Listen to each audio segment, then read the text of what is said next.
Hi everyone, and welcome to your second assignment for your prep of meditation. So we're going to set up your meditation space today and find a place that works for you. So find a nice place where you can find your personal sanctuary within your home.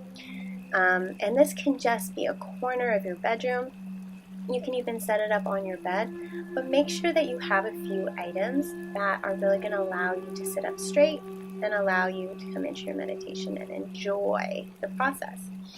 If you haven't meditated before, you're going to find sitting for long periods of time to be a little bit uncomfortable at first, just because your spine's not used to it. You're not used to maybe sitting on the floor. So you might want to find a place where you can sit in a chair that keeps your spine nice and elevated and supported.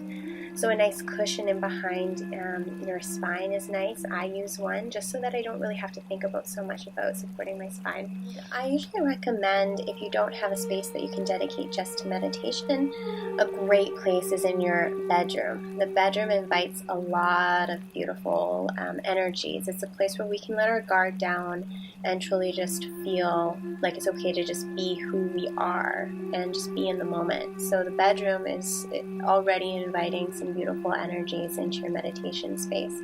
So just find a space that works for you. This is going to be a space where we recharge our battery and lift our spirit to a vulnerable state that reconnects us inwards.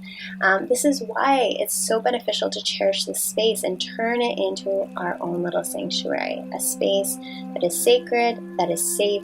It's filled with loving energy and wonderful things that remind us of what we are grateful for or who we are grateful for. And some people like to bring in pictures, but others feel it makes the energy invasive. I love paintings or sculptures of angels. It just reminds me of the energy that is surrounding me, just encasing me with joy, compassion, kindness, love, peace. All these great high vibrational things that you all probably already have around your home. Maybe just collect them and bring them into that space. So just a couple of other suggestions is maybe just sitting in a space that has neutral walls in terms of color, right? So if we're sitting in a space that has very high, bright, high vibrational colors, it's going to trigger your energy into a space that's not going to allow you to go very deep into your meditation, just because your senses are going to be ignited, right? So in a bright red room or a bright yellow room, we tend to get ignited with our energy, and it can trigger some things within us that we're subconsciously not really aware of.